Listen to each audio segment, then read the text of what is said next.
Welcome back to another edition of Christopher's Kitchen, and today we take you to something that you won't find just in any restaurant. You've seen it in some of the upper-end Italian restaurants, perhaps, and that is the veal and the Osso Bucco. You've seen it on the menu. Right. Explain that to us. This is it's a veal shank, which means it's part of the leg of the veal. I know that's not very attractive, but it is a wonderful thing because it's a great stew meat.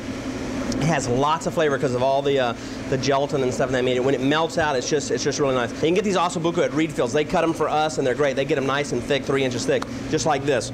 So what we do is we take our Osso Bucco here, and I'm just going to rub a little bit of garlic on these. All right, and I'm going to put a little bit of salt and cracked black pepper. Okay. Turn those over, do the same on the other side. Now we're just going to dip these in a seasoned flour. I've got some flour here. Okay, I've got a pan here. I'm going to get some good olive oil in there. See, it's nice and hot because the olive oil is running. All right. Hopefully get a nice little sizzle there going. We want to get good color on these. Now this is a stewed product, so we want to just seal these, get some nice good color on them and sear them. That's going to give us color and flavor for our sauce.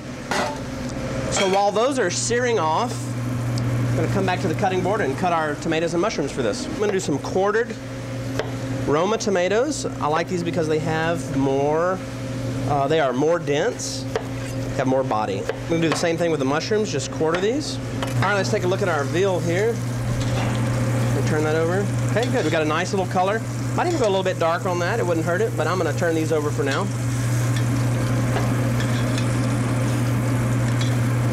Nice sort of a golden color there.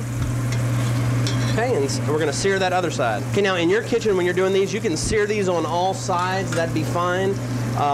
For me this morning, this is going to be just good enough. I'm going to go ahead and those are seared. I've got some good red wine here, a good Cabernet that I'm going to use. It's really important. We're going to deglaze with that. Okay. This is almost a full bottle, and that will be the braising liquid for this. Can't go wrong with this stuff, can you? Then I've got some of our mushrooms and tomatoes. Just put that all in there. Now you can add a bay leaf to this if you'd like. Whatever. I'm gonna let that come to a boil, and then I'm gonna cover that. My wine is boiling a little bit there now, so I'm just gonna cover this with another pan and just hold that for. That's going to cook probably for about 2 hours. Our veal should be ready now. See, it's gotten nice and thick.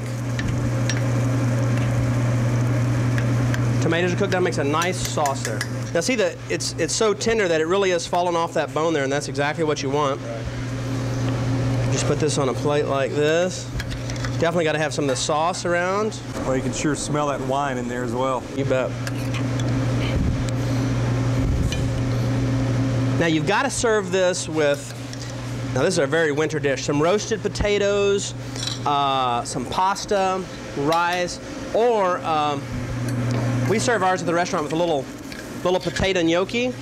So these are little potato pasta dumplings. Which differ how?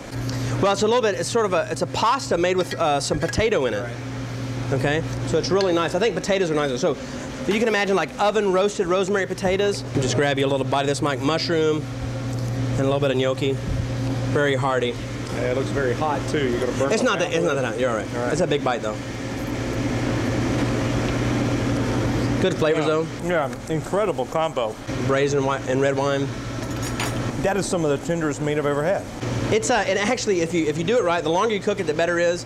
If it totally falls off the bone, you lose. But that was probably about 3 hours, 3.5 hours is the best for like 4 pieces like that. All right, the veal is on the web at kvtx.com. You can access that through clicking at Christopher's Kitchen at the top of our homepage.